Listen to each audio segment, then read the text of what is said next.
limpahan rahmat. Apalagi Bu?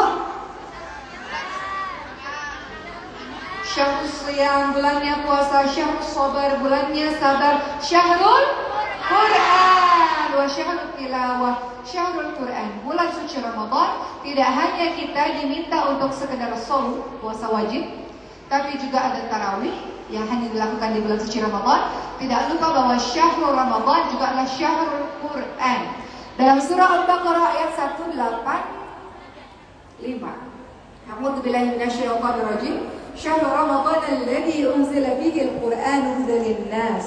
Bulan suci Ramadan adalah bulan diturunkannya permulaan Al-Quran, yang mana Al-Quran ini merupakan petunjuk bagi setiap manusia. Saya tahu karena selama ini kalau di pesantren kami, pesantren tahfidz kami di Masjid Al-Kufat, banyak sekali dari Lombok itu paling banyak yang dikirimkan untuk menjadi penghafal Quran. Jadi Lombok ini isinya orang-orang saleh, masya Allah, 1000 masjid dan jutaan, ribuan ya para penghafal Quran, masya Allah. Dan saya yakin di antara ribuan kita di sini pasti ada beberapa yang banyak juga penghafal Quran. Baik, teman-teman sekalian, adakah di sini yang menginginkan diri kita, anak-anak kita, keturunan kita semuanya adalah ahlul Quran? Ada? Boleh tunjuk tangan yang cita-citanya menjadi ahlul Quran, keluarganya, keturunannya, masya Allah, amin, amin, ya rabbal alamin. Baik, dalam hadis surat Ahmad dijelaskan, sesungguhnya Allah memiliki keluarga di antara manusia. Siapa itu? Para sahabat bertanya, siapa mereka ya Rasul? Keluarganya Allah itu siapa ya Rasul? Yang namanya keluarga pasti dekat, betul? Yang namanya keluarga pasti hubungannya dekat. Kata Rasulullah, yang disebut sebagai keluarganya Allah adalah ahlul Quran, hum ahlullahi wa khassatuhu. Allah punya keluarga dari kalangan manusia, yakni mereka yang mencintai Quran, mereka yang baca, yang menghafalkan, yang mengamalkan, yang mengajarkan, yang hari-harinya berinteraksi dengan Quran. Mereka lah yang disebut sebagai keluarganya Allah, ahlul Quran, dan mereka adalah orang-orang pilihan. Teman-teman sekalian, sebelum kita membahas bagaimana Al-Quran berefek dalam kehidupan kita, ketahuilah Al-Quran ini adalah mukjizatnya Rasulullah SAW, betul? Salah satu kenapa disebut mukjizat, tidak ada seorang pun yang mampu meniru atau membuat satu ayat pun yang semisal dengan Al-Quran. Tidak ada seorang pun yang bisa membuat satu ayat semisal dengan Al-Quran. Dan Al-Quran ini mukjizat luar biasa. Kenapa? Karena terjaga keasliannya sampai akhir. Siapakah yang menjaga keaslian Al-Quran? Allah melalui perantara hamba-hamba pilihannya. Jadi kalau mau menjadi orang-orang khusus, orang-orang yang dipilih Allah, mereka orang-orang yang istiqamah bersama Al-Quran. Dan kita mau itu bagian dari keluarga kita, bagian dari diri kita, bagian dari keturunan kita. Makanya ada doanya, Allahumma ja'alna min ahlil Quran, Allahumma arhamna bil Quran. Kita boleh doa sama-sama ya Bu sebelum saya lanjutkan. Ada doanya yang sering teman-teman baca. Dan ini doa yang harus kita angkat tangan kita supaya Allah sayangi kita dengan Al-Quran. Amin, amin, amin ya rabbal alamin. Ini doa indah sekali teman-teman sekalian. Saya kalau menimang-nimang bayi, saya punya bayi umurnya 1,5 tahun sekarang. Dari dia bayi, kalau saya timang-timang itu doanya begitu. Yang saya nyanyikan tuh Allahumma arhamna bil Quran. Teman-teman tahu apa artinya? Saya bacakan. Ya Allah, kasihanilah kami dengan Al-Quran, dan jadikanlah Al-Quran bagi kami sebagai pemimpin, cahaya, petunjuk, dan rahmat bagi kami ya Allah. Ya Allah, ingatkanlah kami apa-apa yang kami lupa dari Al-Quran, dan ajarkanlah kami apa-apa yang kami tidak tahu darinya, dan karuniakanlah kepada kami membacanya siang dan malam dengan cara yang membuatmu ridha ya Rabb kepada kami, dan jadikanlah Al-Quran sebagai pembela bagi kami di hari akhirat nanti. Itu doa yang teman-teman sering dengar. Jadi ketika teman-teman mendengar itu, teman-teman angkat tangan supaya Allah jadikan kita sebagai ahlul Quran. Allah jadikan kita, keluarga kita, anak-anak kita, keturunan kita semuanya adalah pencinta Al-Quran. Kenapa? Karena dalam surah Al-Baqarah yang tadi kita bacakan, Al-Quran itu hudan linnas, dia hudan lil muttaqin. Bagaimana seorang bisa hidup di muka bumi ini tanpa petunjuk, teman-teman sekalian? Tidak mungkin, tidak bisa. Maka kita akan lihat, teman-teman sekalian, apa sih fungsi Al-Quran dalam kehidupan kita, sampai-sampai kita tidak boleh jauh-jauh daripada Al-Quran. Al-Quran itu sangat mencemburu. Kalau kita sudah sibuk dengan yang lain, Al-Quran pasti pergi meninggalkan diri kita. Teman-teman sekalian, Kenyataannya di Indonesia ini 87% ini muslim, tapi hampir setengahnya kenyataannya tidak bisa membaca Al-Quran. Dan kita berharap itu bukan bagian dari kita. Kalaupun ada dari kita yang belum bisa baca Quran, masih ada kesempatan. Lombok terkenal dengan julukan 1000 masjid, betul? Masjidnya di mana-mana, pesantren tahfidz, masya Allah, di mana-mana orang solehnya banyak, guru Qurannya banyak, orang pinternya banyak. Jadi nggak ada alasan orang-orang Indonesia, khususnya orang-orang Lombok, nggak bisa baca Quran. Nggak ada alasan, karena semua fasilitas ada. Kecuali teman-teman tinggal di gunung misalnya yang sama sekali jauh, atau tinggal di mana gitu, yang sama sekali jauh dari tempat belajar, mungkin boleh-boleh saja. Tapi teman-teman yang dekat dengan masjid, yang banyak guru-guru Quran, masya Allah, nggak ada alasan untuk nggak bisa baca Quran. Jadi harus teman-teman sekalian, harus untuk kita membacanya, untuk kita mentadaburinya, menghafalkannya, mengamalkannya, mengajarkannya. Tapi sebelum itu kita akan bahas, memangnya kenapa sih Al-Quran itu penting sekali untuk kehidupan kita? Ada yang tahu di sini apa fungsi Al-Quran dalam kehidupan kita? Sebagai petunjuk. Dalilnya mana? Al-Baqarah 185 tadi. A'udzu billahi minasyaitonir rajim. Syahrul Ramadan alladzi unzila fihi al-Qur'an hudan lin-nas. Beberapa hari yang ditentukan itu adalah bulan suci Ramadan, bulan yang di dalamnya diturunkan permulaan Al-Quran sebagai petunjuk bagi umat manusia. Sebagaimana ibu-ibu kalau pergi ke satu tempat, biasanya kita pakai alat penunjuk jalan, betul ya? Kalau enggak tersesat, betul? Kalau enggak tersesat. Begitu pula dengan kehidupan ini. Kita mau sampai akhir, sampai tujuan kita, sampai syurga Allah Subhanahu wa taala, enggak ada petunjuknya. Bagaimana bisa? Kalau kita nggak pakai petunjuk jalan itu, kita akan tersesat, teman-teman sekalian. Maka Al-Quran fungsinya sebagai petunjuk dan diturunkannya di bulan Ramadan. Perhatikan, setiap ada yang disematkan atau yang digandengkan dengan kalimat, dengan kata Allah, pasti itu mulia. Kitabullah, apa? Al-Quran mulia. Baitullah, kata Mekah mulia. Khalilullah, kekasih Allah siapa? Nabi Ibrahim alaihissalam dan Rasulullah SAW mulia, mulia.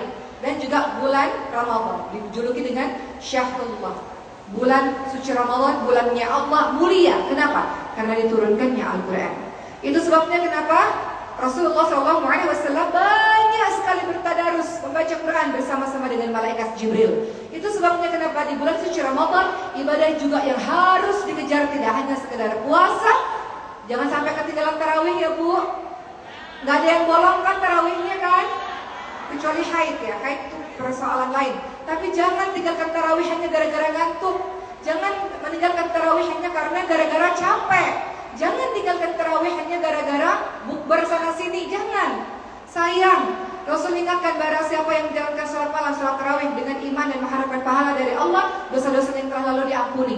Jadi kalau bisa dianjurkan untuk jangan meninggalkan sholat tarawih. Kalau nggak bisa berjamaah bisa kok melakukannya sendiri di rumah, tapi jangan meninggalkan sholat tarawih.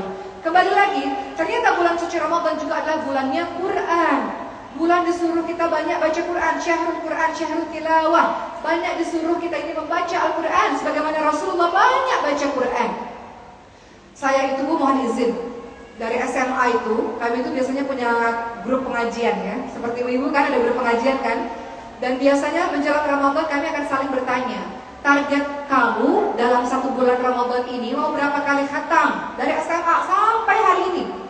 Saya udah kepala 3 ibu mohon izin. Sampai hari ini masih ditanya sama guru saya, oke mau berapa kali khatam di bulan suci Ramadan ini? Jadi masih dipantau terus.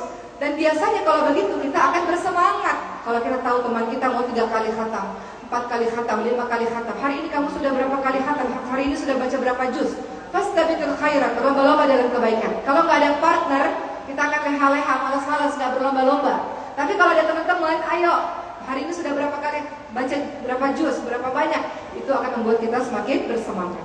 Kembali lagi, fungsi Al-Quran dalam kehidupan kita, dia sebagai petunjuk, dia sebagai hidayah bagi kita. Dalam surah Al-Isra ayat ke-9 juga dikatakan demikian. A'udzu billahi minasyaitonir rajim. Inna hadzal Qur'ana yahdi lillati hiya aqwam wa yubashshirul mu'minina alladziina ya'maluna as-salihati anna lahum ajran kabira. Allah Subhanahu wa taala ingatkan, sesungguhnya Al-Qur'an ini memberikan petunjuk kepada jalan yang lurus dan memberi kabar gembira untuk orang-orang yang beriman, yang mengerjakan amal salih, bahwa mereka mendapatkan pahala yang besar. Saya cerita sedikit sebelum saya masuk lagi kepada materi saya. Beberapa waktu yang lalu, kami sekeluarga ini baru kembali dari sebuah perjalanan jauh karena undangan sebuah dakwah. Akhirnya pulang ke Indonesia dan karantina. Disitulah saya sekamar dengan ibu saya. Ibu saya juga ikut dalam perjalanan jauh itu. Masya Allah, ibu saya dibanding dengan saya, Bu, saya jauh berinteraksinya dengan Quran dibandingkan ibu saya. Dalam masa karantina, bayangkan Bu, itu ba'da subuh, itu saya sudah mendengar suara ibu saya ngaji Zoom. Jadi beliau itu mengajak kakak, adik, ipar, saudara-saudara yang berada di berbagai macam daerah untuk Zoom bareng-bareng ngaji. Bukan bulan suci Ramadan ini, tiap hari ternyata begitu. Kemudian saya pikir sudah tuh, gak ada subuh sampai pagi sudah selesai. Tahu-tahunya gak ada maghrib, Zoom lagi. Ngajak siapa? Tetangga-tetangga untuk ngaji Zoom bareng-bareng, Bapak sekalian. Kemudian saya tanya, Masya Allah, ibu sehari berapa jam berinteraksi sama Al-Quran? Belum lagi ketika baca Quran sendiri, itu beda lagi waktunya. Tapi ngaji yang bersama-sama itu berjam-jam. Yang sudah pasti adalah pagi dan maghrib. Dan ibu saya ini kan pindah-pindah ya Bu, kadang tinggal di rumah saya, kadang tinggal di rumah Ricis. Bu, Ricis itu adik saya ya Bu, kalau ada yang nggak tahu. Ada ibu bungsu. Lagi hamil 6 bulan, doain ya Bu. Ya, amin. Jadi pindah-pindah, kadang di rumah saya, di rumah adik saya yang nomor 2 gitu. Dan Masya Allah, itu ada waktu ngajinya sendiri ada.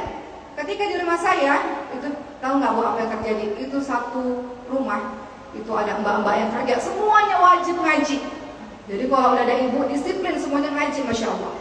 Masya Allah, itu ibu yang sangat luar biasa ya, yang bagi saya jadi panutan sampai hari ini pun masih ditanyain, ngaji belum, udah ngaji belum, begitu. Sampai anaknya udah punya anak 4 ini Bu, masih ditanyain Bu ya, Masya Allah ya, luar biasa. Jadi kembali lagi teman-teman sekalian, bahwa Al-Quran fungsinya sebagai petunjuk dalam hal apa? Apapun. Dalam menjalankan kehidupan rumah tangga, ada nggak petunjuknya dalam Al-Quran? Ada. Tugas istri suami, perhatikan surah An-Nisa 34. Itu ada tugas istri apa, tugas suami apa. Ada nggak petunjuk untuk mendidik anak-anak kita? Ada. Perhatikan surah Luqman 13 sampai 19, Ali Imran ayat 35 sampai ayat 37. Surah As-Saffat ayat 100 sampai 111, itu semua berisi ilmu-ilmu parenting dari Al-Quran. Nanti dibahas lebih rinci di dalam hadis-hadis Nabi. Ilmu tentang apa lagi Bu? Ilmu tentang apa? Tentang supaya nggak sedih berlarut-larut ada, supaya nggak depresi ada, supaya menambah rezeki ada, semuanya ada ya. Jadi Al-Quran ini adalah sebagai petunjuk bagi kehidupan kita. Al-Quran juga sebagai sumber hidayah. Teman-teman ingat kisahnya Sayyidina Umar bin Khattab radhiyallahu anhu? Siapa beliau? Orang yang dulu paling memusuhi Nabi Muhammad SAW, betul? Orang yang membunuh bayi perempuan, dikubur bayi perempuannya hidup-hidup. Orang yang sangat memusuhi Islam. Tapi ketika mendengarkan surah Taha ayat berapa? 1 sampai 8, kemudian bergetar hatinya dan kemudian memasuki agama Allah Subhanahu wa Ta'ala. Kita lihat surah Taha, surah keberapa Bu? Surah Taha, surah ke-20 yang menggetarkan hatinya. Siapa tadi? Ya, Umar bin Khattab radhiyallahu anhu. Perhatikan, dengan mendengarkan ayat ini saja beliau mendapatkan petunjuk, beliau mendapatkan hidayah. Apa kabar dengan kita yang berkali-kali mendengar ayat-ayat suci Al-Quran? Pertama kali Sayyidina Umar bin Khattab dengar ayat suci Al-Quran, langsung bergerak, menyadari semua kesalahannya, memasuki Islam secara menyeluruh dan melakukan kontribusi besar untuk agama ini. Baru pertama kali dengar Quran. Dalam surah Taha saya baca ya, ayat yang menggetarkan hatinya Sayyidina Umar bin Khattab. A'udzubillahi minasyaitonir rajim. Bismillahirrahmanirrahim. Taha ma anzalna 'alaikal qur'ana litashqa illa tadhkiratan liman yakhsha tanzilan mimman khalaqal arda was samawati al-'ula. Ar-Rahmanu 'alal 'arsy istawa lahu ma fis samawati wa ma fil ardi wa ma bainahuma wa ma tahta ath-thara. Wa in tajharu bil qawli fa innahu ya'lamu sirra wa akhfa. Allahu la ilaha illahu lahul asmaul husna, dan seterusnya. Shadaqallahul azim. Surah yang saya bacakan ini surah Taha ayat 1 sampai 8. surah ini yang mampu menggetarkan dan mampu membuat Sayyidina Umar bin Khattab tertunduk dan menangis. Dan kemudian datang kepada Rasulullah yang tadinya hendak membunuh Rasulullah, tidak jadi membunuh, malah masuk pada agama Allah. Perhatikan ayat apa yang bisa membuat beliau sedemikian merasa bergetar hatinya. Tolha, kami tidak menurunkan Al-Quran kepadamu agar engkau menjadi susah, melainkan sebagai peringatan bagi orang-orang yang takut kepada Allah. Diturunkan dari Allah yang menciptakan bumi dan langit yang tinggi, yaitu Allah yang Maha Pengasih, yang bersemayam di atas Arsy. Milik Allah lah apa yang ada di langit, milik Allah semuanya apa yang ada di bumi dan apa yang di antara keduanya, dan apa-apa yang ada di bawah tanah. Dan jika kamu mengeraskan suaramu atau ucapanmu, sungguh Allah itu mengetahui apa yang paling rahasia yang ada pada dirimu. Dialah Allah, tidak ada Tuhan selain Allah yang memiliki nama-nama baik. Mendengarkan ayat ini, Sayyidina Umar bin Khattab, ibu-ibu sekalian, teman-teman sekalian, mendapatkan petunjuk, langsung datang kepada Rasulullah SAW dan langsung menyatakan keislamannya. Dan sejak hari itu, sejak beliau berhijrah, sejak memasuki agama Allah, sejak menjadi diri yang lebih baik, sejak saat itu totalitas dalam beragama Islam, totalitas dalam belajar, totalitas dalam berkontribusi untuk menolong agama Allah Subhanahu wa taala. Pertanyaannya, sudah berapa banyak ayat-ayat Al-Quran yang kita dengar, teman-teman sekalian? Dan apakah itu berefek dalam kehidupan kita? Apakah itu menjadi sumber hidayah bagi kita? Atau ayat-ayat suci Al-Quran itu hanya masuk kuping kanan, keluar kuping kiri? Kalau kita lihat, teman-teman sekalian, apa yang dilakukan oleh Sayyidina Umar bin Khattab, Masya Allah, beliau dengar pertama kali langsung berubah, langsung belajar sungguh-sungguh, langsung berkontribusi. Kita lihat, teman-teman sekalian, dalam surah Al-Anfal ayat kedua. Di sini ada indikator. Kita periksa diri kita masing-masing yang disebut orang-orang beriman, bagaimana interaksinya dengan Al-Quran. Perhatikan, Allah Subhanahu wa taala berfirman, A'udzubillahi minasyaitonir rajim, innamal mu'minuna alladziina idza dzukirallahu wajilat qulubuhum wa idza tuliyat 'alaihim ayatuhu zadatuhum imanan wa 'ala rabbihim yatawakkalun. Shadaqallahul 'azim. Artinya, sesungguhnya orang-orang yang beriman adalah mereka yang apabila disebutkan nama Allah, maka gemetar hatinya. Dan apabila dibacakan ayat-ayat Allah kepada mereka, bertambah kuatlah iman mereka. Dan hanya kepada Allah lah mereka bertawakal. Jadi beda orang-orang beriman dengan orang-orang tidak beriman adalah ketika dibacakan nama Allah, disebut nama Allah, dibacakan ayat-ayat suci Al-Quran, terasa di dadanya, teman-teman sekalian. Ada sesuatu di dadanya. Terkadang kita begitu, betul ibu sekalian, lagi baca rasanya nikmat, Masya Allah, ada sesuatu terasa di dada kita, Masya Allah. Mudah-mudahan kita tergolong orang-orang yang beriman, karena bergetar hati kita, getaran keimanan, teman-teman sekalian. Baik, berikutnya, Al-Quran tidak hanya sekedar sebagai petunjuk untuk manusia, untuk jin juga sama ibu sekalian. Jin itu juga mendengarkan Al-Quran. Ketika Rasulullah SAW membaca Al-Quran, teman-teman sekalian, jin itu mendengarkan, berhenti mendengarkan, kemudian jin itu menyampaikan lagi kepada kaumnya. Jadi petunjuk juga, tidak hanya untuk manusia, juga untuk para jin. Dan Al-Quran fungsinya tidak hanya sebagai petunjuk, tapi juga sebagai obat. Percaya Al-Quran sebagai obat? Asyifa. Obat apa, teman-teman sekalian? Obat hati saja? Obat segala penyakit, obat fisik bisa? Bisa. Obat apa lagi? Menangkal sihir bisa? Bisa. Masya Allah. Al-Quran, Masya Allah. Kita lihat dalam surah Al-Isra ayat ke-82. Dalil yang menyatakan Al-Quran adalah obat. Masya Allah. Kata Allah Subhanahu wa ta'ala, A'udzubillahi minasyaitonir rajim. وَنُنَزِّلُ مِنَ الْقُرْآنِ مَا هُوَ شِفَاءٌ وَرَحْمَةٌ لِلْمُؤْمِنِينَ وَلَا يَزِيدُ الظَّالِمِينَ إِلَّا خَسَارًا. Allah katakan, dan kami turunkan Al-Quran untuk menjadi obat dan rahmat bagi orang-orang yang beriman. Dan Al-Quran tidaklah menambah kepada orang-orang yang zalim selain kerugian. Jadi Al-Quran itu asyifa, dia obat semuanya. Contoh, obat hati. Kadang-kadang kita sedih, ketika kita baca Al-Quran, maka hati kita menjadi terhibur. Maka saya akan bacakan beberapa ayat favorit saya. Kita punya ayat favorit beda-beda ya Bu. Kadang-kadang kita sedih, kalau saya sedih saya suka ingat ayat-ayat ini Bu. sehingga itu menghibur hati saya dan hati saya nggak sedih lagi. Atau kadang-kadang hati kita terluka atau hati kita banyak penyakit, baca ayat-ayat ini. Beberapa ayat yang menjadi obat bagi kita, perhatikan, untuk menjadi penghibur bagi kita. Surah Al-Ankabut ayat 2-3. Ada kalimat, A'udzubillahi minasyaitonirrajim, hasiban nasu ayyutraku ayyaqulu amana hum la yuftanun.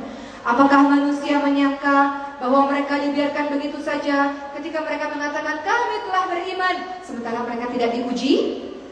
Artinya apa? Semakin tinggi kedudukan iman, semakin salih kita, semakin baik kita, semakin berat ujian yang Allah berikan kepada kita. Betul Ibu sekalian? Ujiannya apa? Apa aja. Kadang-kadang ujiannya suami. Ada di sini yang ujiannya suami? Nggak usah tunjuk tangan, nggak usah tunjuk tangan. Ada ujiannya anak? Ada. Ada ujiannya ekonomi. Kelihatannya kaya raya, utangnya di mana-mana. Cicilannya banyak, pusing. Misal, ada yang sakit ujiannya, betul Bu? Ada ujiannya permusuhan, pertengkaran dan sebagainya. Dan kita lihat di sini Allah Subhanahu wa taala ingatkan, apakah kamu mengira ketika kamu mengatakan saya beriman, saya berhijrah, saya menjadi orang baik, kemudian kamu didiamkan begitu saja? Tidak. Pasti Allah akan uji, liyabluwakum ayyukum ahsanu amala, mana di antara kamu yang lebih baik amalannya. Yang kedua, ada juga surah yang bagus sekali Masya Allah, At-Taubah ayat 129. Ada kalimat Hasbiyallahu la ilaha illahu alaihi tawakkaltu wa huwa rabbul arsyil azim. Kalau kita lagi sedih, kita baca ayat ini. Cukuplah Allah bagiku, tidak ada Tuhan selain Allah, hanya kepadanya lah aku bertawakal. Dialah Allah yang memiliki arsy yang agung. Cukuplah Allah bagiku. Kadang-kadang kalimat-kalimat itu menggetarkan hati kita loh teman-teman sekalian, betul nggak? Saya nggak akan kenapa-napa, nggak akan kenapa-napa. Kenapa? Karena Allah bersama dengan saya. Cukuplah Allah bagiku, betul Bu? Kalau kita rasa Allah cukup Allah yang tidak pernah meninggalkan kita, nggak pernah. Allah yang selalu tolong kita. Kalau ketika orang lain mungkin pergi meninggalkan kita, Allah nggak pernah tinggalkan kita. Cukuplah Allah bagiku. Itu ayat-ayat yang menghibur hati teman-teman sekalian. Ada lagi ya, surah Al-Baqarah 45 ada kalimat wasta'inu bis-sabri was-shalah. Kalau terjadi apa-apa padamu, minta pertolongan dengan sabar dan salat. Kalau terjadi apa-apa pada dirimu, minta tolong sama Allah dengan sabar dan salat. Allah teman-teman semuanya juga ayat favorit saya nih. Saking favoritnya, kemarin saya usulkan kepada sutradara film, judul filmnya Merindu Cahaya Da Amstel ya. Ada yang nonton nggak? Jadi itu ada dialog-dialog ceramah. Saya bersyukur dan berterima kasih karena ketika bagian dialog ceramah diserahkan kepada saya. Jadi saya masukkan ayat ini. Ini ayat favorit saya. Kalau saya sedih, saya ingat ayat ini. Ali Imran ayat 139. Kalimatnya wala tahinu wala tahzanu wa antumul a'launa in kuntum mu'minin. Tuh, ada nggak yang nonton filmnya? Saya bilang begini nih ayatnya ini. Ada kalimat, janganlah kamu bersikap lemah, janganlah kamu bersedih hati, padahal kamulah orang-orang yang paling tinggi derajatnya jika kamu orang-orang yang beriman. Jangan lemah teman-teman sekalian, jangan bersedih berlarut-larut. Kita ini tinggikan derajatnya oleh Allah karena kita beriman. Untuk apa sedih berlarut-larut? Untuk apa bersikap lemah terus-menerus? Untuk apa? Toh kehidupan ini berputar, hari ini kita sedih, besok kita tertawa. Hari ini kita tertawa, bisa kita bersedih, begitu? Tidak ada yang abadi, semuanya digilirkan oleh Allah Subhanahu wa taala. Begitulah teman-teman sekalian, termasuk satu ayat terakhir. Banyak ya ayat-ayat favorit, tapi satu ayat terakhir yang juga kadang-kadang menjadi penghibur saya kala hati gundah gulana, hati sedih. Al-Quran menjadi asyifa, menjadi obat. Ada kalimat yang indah sekali dalam surah Al-Baqarah 216. Apa kata Allah? A'udzubillahi minasyaitonirrajim. Wa 'asa an takrahu syai'an wa huwa khairul lakum wa 'asa an tuhibbu syai'an wa huwa syarrul lakum wallahu ya'lamu wa antum la ta'lamun. Boleh jadi kamu tidak suka pada sesuatu, padahal itulah yang paling baik untukmu. Boleh jadi apa yang kamu suka, yang kamu harapkan, itu justru yang tidak baik bagimu. Allah Maha mengetahui, manusia tidak mengetahui. Dalam keluarga kami ini banyak diuji dengan sakit, ibu-ibu sekalian. Ibu saya menderita autoimun, penyakit pemphigus vulgaris, penyakit yang kulitnya melepuh, seluruh badannya melepuh. Sehingga kalau bajunya diangkat, kulitnya juga ikut terangkat. Penyakit-penyakit yang luar biasa. Kemudian anak saya juga ada sindrom atau kelainan langka, namanya sindrom Prader-Willi, kelainan langka. Jadi kami ini banyak diuji dengan sakit-sakit keluarga kami ini, teman-teman sekalian. Kemudian saya ingat ayat ini, boleh jadi apa yang kamu tidak suka. Ya Allah, kok dikasih penyakit yang langka atau kelainan langka, kok dikasih penyakit ibu saya yang begini gitu. Boleh jadi apa yang kita tidak suka, itulah yang paling baik, karena Allah tahu ada hikmah di dalamnya. Ibu saya sakit itu sekitar 17 tahun yang lalu. Karena ibu saya sakit, kami sekeluarga berjilbab, teman-teman sekalian. Karena ibu saya sakit itu, kami sekeluarga tiap hari ingat kematian. Karena hampir 3 bulan ibu di rumah sakit dan kami menyaksikan berbagai macam kematian di depan mata kami sendiri. Jadi ternyata apa-apa yang kita nggak suka, justru itulah yang baik untuk kita. Belajar sabar, belajar tangguh, belajar tawakal kepada Allah, belajar bersyukur, betul Bu? Karena Sulaiman, anak saya yang keempat, ada kelainan genetik yang waktu kecilnya saya nggak dengar suara nangisnya. Jadi sekarang saya menghargai setiap anak-anak yang menangis. Ibu-ibu kalau anaknya nangis, itu namanya anak sehat, Ibu. Jangan dimarahin. Karena banyak ibu-ibu yang merindukan suara tangisan anak. Kadang-kadang kita tidak terpikirkan, Bu. Saya itu merindukan tangisan anak waktu anak saya bayi. Nggak nangis, Bu. Nangis itu gitu nangisnya. Jadi harus pakai alarm kalau mau ngasih ASI. Begitu teman-teman sekalian. Jadi terkadang sesuatu yang kita keluhkan adalah sesuatu yang diinginkan oleh orang lain. Betul Bu? Kadang-kadang kita nggak bersyukur, kok suami saya begini, kok ini begini. Kadang-kadang apa yang ibu keluhkan itu yang diimpikan oleh banyak orang. Termasuk saya. Apa-apa yang ibu keluhkan terhadap anak ibu menangis, itu yang saya impikan, yang saya rindukan. Waktu anak saya bayi, alhamdulillah sekarang sudah membaik berkat doa dari teman-teman semua. Intinya teman-teman sekalian, kembali lagi, Al-Quran sebagai asyifa, dia sebagai obat. Jadi kalau lagi gundah gulana, sedih, hati nggak tenang, jangan lari kemana-mana. Wudhu dan buka Al-Qurannya, itu obat. Kemudian Al-Quran tidak hanya obat hati teman-teman sekalian, ya. Tapi Al-Quran juga teman-teman sekalian, dia itu obat sakit badan. Sakit badan. Dalam hadis yang diriwayatkan oleh Siti Aisyah radhiyallahu anha, beliau berkata, Rasulullah apabila sakit, beliau membacakan untuk dirinya sendiri surah-surah perlindungan, surah An-Nas, surah Al-Falaq, itu dibaca dan meniupkan kepada tubuhnya. Jadi bisa kalau anak-anak kita sakit, baca Al-Fatihah, Al-Ikhlas, Al-Falaq, An-Nas, tiup, kemudian kita uluskan pada tubuh anak kita atau tubuh kita yang sakit. Begitu pula Al-Fatihah. Ada salah seorang sahabat Nabi yang pada saat itu melihat ada seorang yang hampir lumpuh karena tersengat kalajengking, beliau membaca surah Al-Fatihah sebagai obatnya. Jadi obat, teman-teman sekalian, tentu obat-obat dari orang yang ahli ya, tapi juga kita bisa mengobatinya dengan bacaan Al-Quran. Juga obat dari sihir. Ibu percaya sihir itu ada? Ada yang pernah terkena sihir? Atau pernah menemukan di rumahnya tiba-tiba ada kain, ada kertas tulisan Arab atau apa-apa gitu, itu namanya buhul ya. Ada di antara kita atau pernah melihat atau pernah mendengar sihir? Itu nyata teman-teman sekalian, dan itu bisa dihalau dengan Quran. Rasulullah SAW pernah terkena sihir, pernah teman-teman sekalian. Buhulnya itu, ibu tahu buhul itu apa ya bahasa Lombok di sini Bu? Ikatan. Ikatan, ya ikatan itu.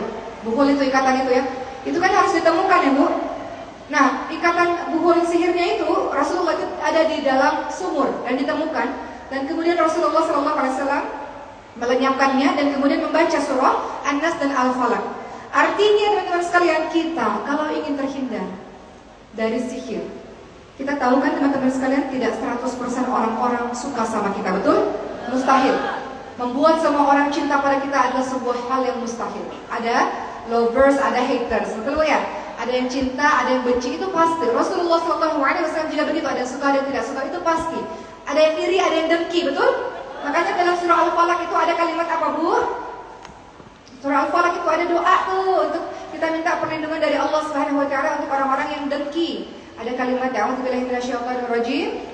Ada kalimat wa min syarri hasidin idza hasad.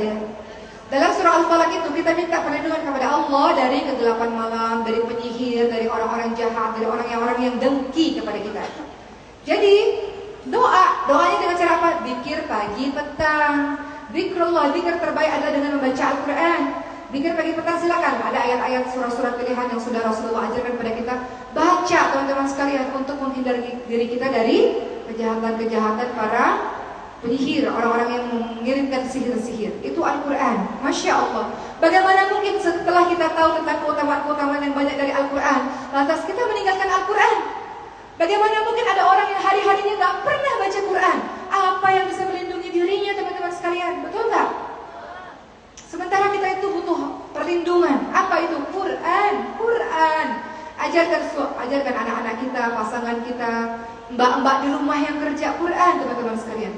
Ciptakan lingkungan Quran di rumah kita. Maka ada cara-cara agar kita bersama dengan Quran. Nanti akan saya kaitkan dengan kehidupan keluarga dan juga kebangsaan ini. Semuanya sumbernya dari Quran. Bayangkan kalau suaminya cinta Quran, ibunya, istrinya cinta Quran, anak-anak cinta Quran, keluarga itu menjadi keluarga Quran. Masya Allah, Allah jaga nggak kira-kira keluarganya? Orang-orang atau rumah yang dibacakan Quran itu malaikat-malaikat akan turun kan?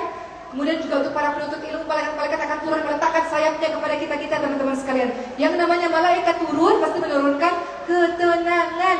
Maka rumah yang berisi orang-orang yang cinta Quran, pasti rumah itu adalah rumah yang diliputi ketenangan, sakinah, mawaddah, warahmah. Dalam surah Ar-Rum ayat 21, kalau kita biasanya mendapatkan undangan pernikahan, ada kalimat litaskunu ilaiha wa ja'ala bainakum mawaddatan wa rahmah, bahwa kita semua menikah, berkeluarga, ingin sakinah, tentram, mawaddah, penuh cinta, warahmah, penuh dengan kasih sayang. Bagaimana caranya? Tentu bisa selama seluruh anggota keluarga berorientasi pada agama, menuju kepada Al-Quran. Bisa, insya Allah. Kenapa? Karena kalau terjadi apa-apa, back to Quran. Kenapa sih kita juga pengen ya, kita ini juga ngafalin Quran? Kenapa? Karena kalau terjadi apa-apa, ayat Al-Quran itu keluar dari kepala kita, teman-teman sekalian. Saya tidak mau katakan bukan, saya belum menghafalkan keseluruhan isi Al-Quran. Adalah 1-2 yang dihafalkan. Ketika saya mendapatkan kesedihan, saya ingat tuh, wa asa tarahu syai'an wa khairul lakum. Iya ya, Allah takdirkan anak saya ada kelainan-kelainan, tapi kata Allah tiba-tiba muncul, wa asa tarahu syai'an wa khairul lakum wa asa tuhibbu syai'an wa syarrul lakum wallahu ya'lamu wa antum la ta'lamun. Iya ya, kata Allah, boleh jadi apa yang kita gak suka itulah yang terbaik untukmu. Jadi itu manfaatnya. Kalau kita senantiasa hari-hari membaca Quran, atau adalah ayat-ayat Quran yang kita ingat, terkadang dalam suatu ketika kita terkena pada sesuatu, kita langsung keluar ayat itu dan menghibur hati kita. Betul ibu-ibu sekalian? Jadi semuanya back to Quran. Kita gak kehilangan arah, kita punya arah. Kalau kita lagi, ini anak-anak muda ada di sini? Anak-anak muda ada? Misalnya tiba-tiba lagi senang sama seseorang, ya? Anak-anak muda maupun yang sudah tetap juga terkena ini, kadang hujan-hujan ini ya. Ya Allah, ya Allah, rumput tetangga lebih hijau ya Allah, ya? Tiba-tiba kalau orang yang hafal Quran ingat, wala taqrabu zina, oh jangan dekati zina. Memandang kepada hal-hal atau seseorang yang diharapkan oleh Allah adalah mendekati zina misalnya.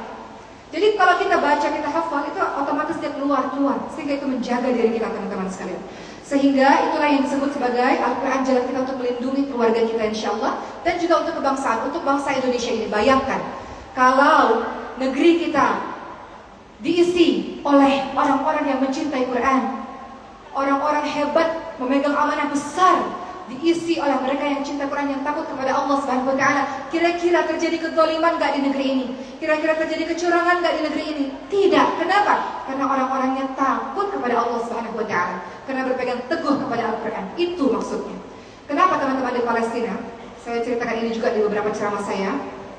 Beberapa teman-teman Palestina, masyaikh Palestina itu kami datang ke tempat kami, dan saya tanya, betulkah teman-teman di Palestina itu tidak takut mati?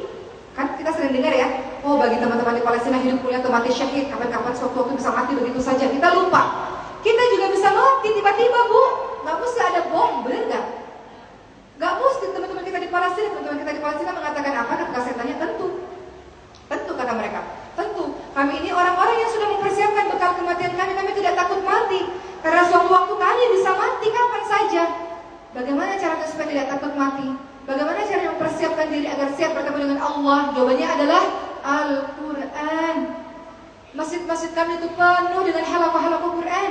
Kalau sudah ada Al-Quran, ada kabar gembira dari Allah Subhanahu wa Ta'ala untuk orang yang bersungguh-sungguh di jalan Allah. Untuk apa takut dengan kematian? Kata mereka, kematian adalah jalan menuju pada pertemuan kepada sang kekasih kita, Allah Subhanahu wa Ta'ala.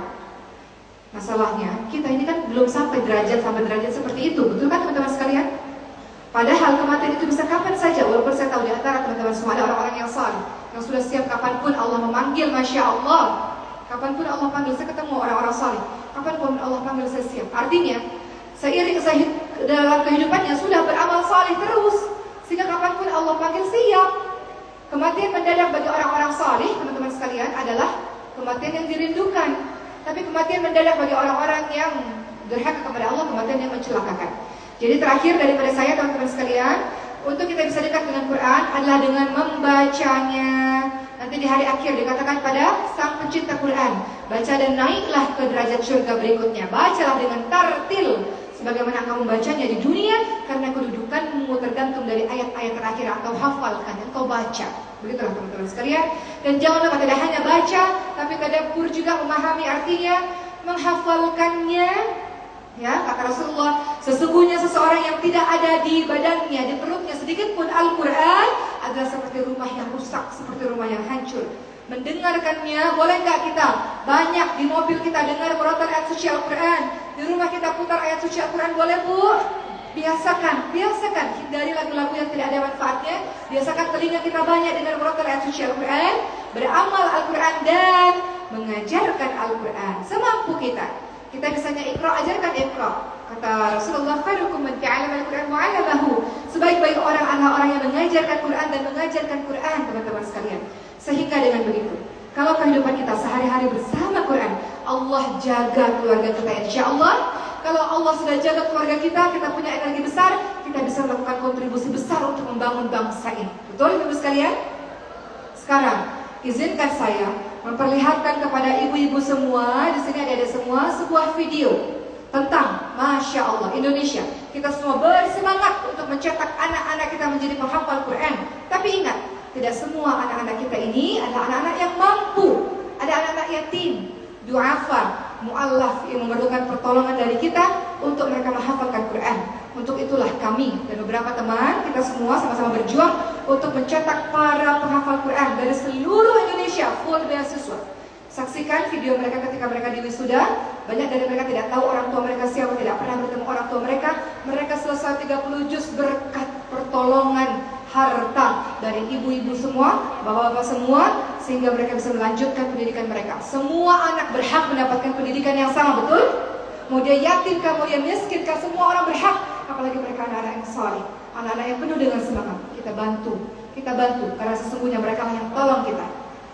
Ketika dari harta kita mereka jadi hafal Quran, bukan kita bantu mereka, mereka lah yang tolong kita, teman-teman sekalian. Kita saksikan video ini sambil kita berdoa agar ada anak teman kita juga yang menjadi ahlul Quran, insya Allah. Silakan.